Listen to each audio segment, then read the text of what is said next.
Hey Ben, what's up? Okay, so I sent you a link to how to unrack the bar properly. Alright.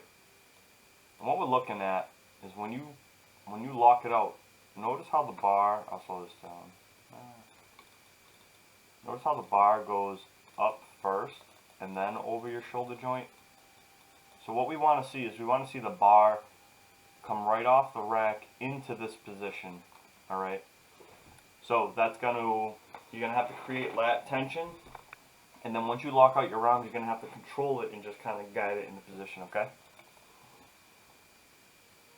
All right. I like the speed on the way down, so we're definitely on the same page with the speed, and that goes for all your lifts. So we want to move them as fast as possible. And big thing is making sure that your body stays tight. Okay. So you can just kind of watch your feet, watch how kind of they're moving around. Alright, notice how the feet are not planted. So we're going to take opportunity in between each repetition to set the chest high, plant the feet, and continue to plant the feet as we do our press. Okay, I think bar path looks pretty good. You know, you're ending in the same position. Alright, and the touch point is relatively the same. So getting the feet tight. And then also just kind of watch your elbow position. Notice how the elbows are under the bar, and as you go to press, notice how they kind of flare out to the side. So we want to make sure that the elbow stays slightly in front of the bar the whole time while planting the feet, okay man? And then doing that checklist in between is really going to help you just reset and make sure that you're executing each rep as perfectly as possible.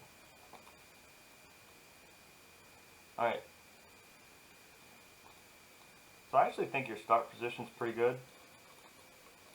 Alright. What we need to do is, it's called taking the slack out of the bar. Notice how you're here. Alright.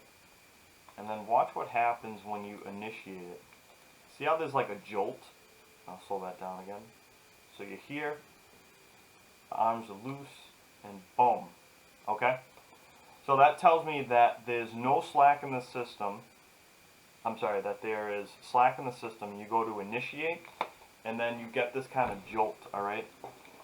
Now the deadlift's a little different. It's not like the squat. The squat, the bar's on your back, so you're already tight and your body's already tense.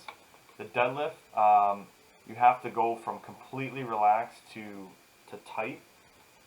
So we need to make sure this rep actually looked a little bit better. Watch how the bar bends first, and then you go, and there's no kind of jolt that goes on in the body.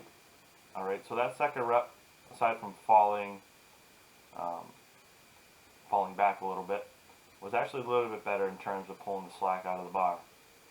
Okay? So we check out how this one is. Alright. So this one you adjust out of position a little bit. Notice how the bar rolls forward a little bit. Alright. So what we need to do is in this position, I need you to shift your weight back. Alright, actually that's why I told you to get your weight back on this last rep here. Alright. Because this start position here is what we want to start in every time. The shoulders are slightly in front of the bar. Okay? So we want to try to mimic that start position every single time, okay?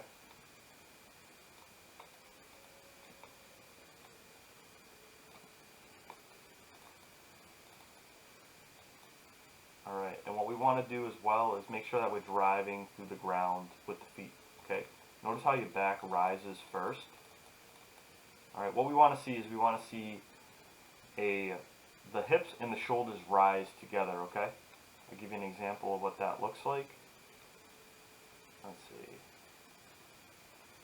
So, watch this point and this point, and notice how they go up together, they don't change. In that last rep,